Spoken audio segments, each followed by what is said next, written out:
The next question we had was about asking for the sale. And this was from a manager point of view, is building confidence in a younger, and younger as a sales age, not human age. So somebody that's newer to sales, building confidence in younger team member asking confidently.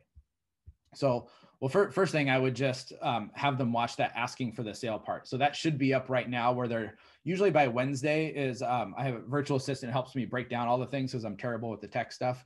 But the asking for the sale section should be just by itself. So just go have them watch that 5 to 10 minute part on the video there.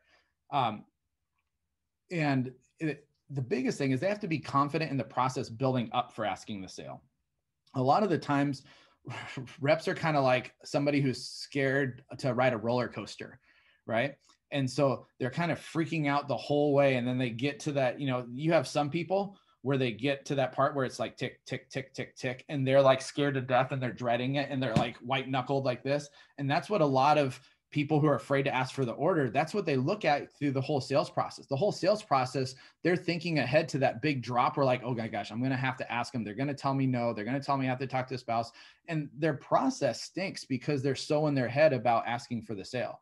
So a lot of making the asking for the sale easier is just getting them confident with the process, getting them in the moment with that. Because if you do all the things we've led up to, asking for the sale is not that big of a deal. Usually it should be the most fun part, something we talked about.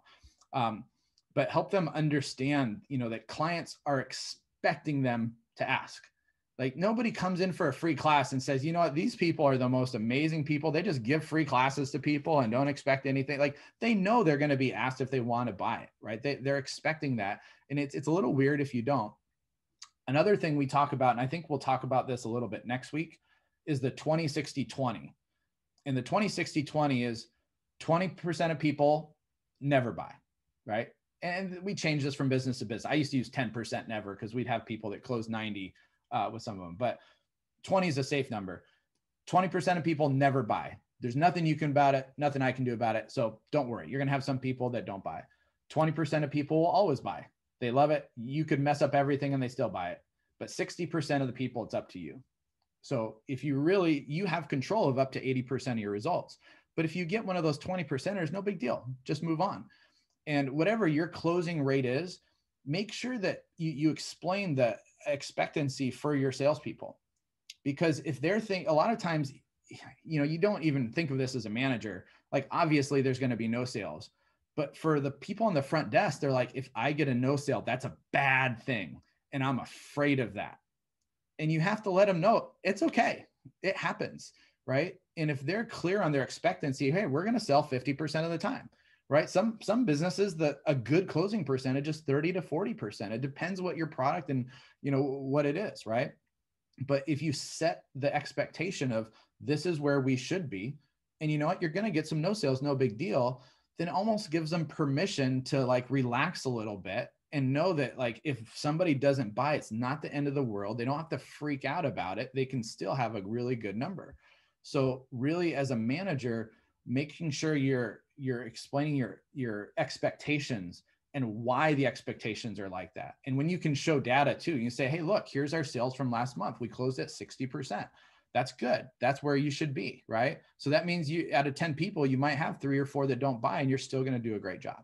Right. And the numbers are going to be different for each business. So use your numbers there. But that 20-60-20 is something that we've used to kind of, hey, there's some of them you can't do anything about it, but the majority you have control over. So if you work at it, you can get to that 70, 80% or whatever it is. And the last thing I would say with training is really focus on the why of everything. I know with managers and front desk and wellness advisors or whatever you call the front desk people, there's a million things to do, right? And so when you're training, most of the time, our kind of go-to is to train on all the what's. Here's what you do here. Here's what you do here. Here's what you do here. Here's this, all the task, versus really training people on the whys of everything. It takes much longer. But, I gave a message back in December on the franchise flywheel about developing your staff. And one of the examples I use there is if they need to take out the garbage, you should do a good job building value and why it's important to take out the garbage, right? And you're like, what? just take out the garbage. It's easier to tell them. But if you take 2 minutes to have a conversation of like, hey, we're boutique fitness. People pay a premium to come here, right? When they walk in, everything matters. One of the biggest compliments we get is the cleanliness of our studio comparing to go to a big box gym where there's wiping dust off a machine and sweat or whatever it is. So everything matters. So like, imagine if the garbage was overflowing. Does that fit with our brand? They're like, no. So garbage is one of the most, as silly as it sounds, garbage is one of the most important things. Let me show you where it goes. And like, you take out the garbage with them the first time. So and that's with the garbage. So now imagine the sales process and everything else, how important it is to go over the whys of everything we do. Because if they understand the whys, they're going to make mistakes regardless. But if they understand the whys, their mistakes will be less detrimental to their results. If the only thing they understand is what, they're still going to make mistakes, but they could be way off base.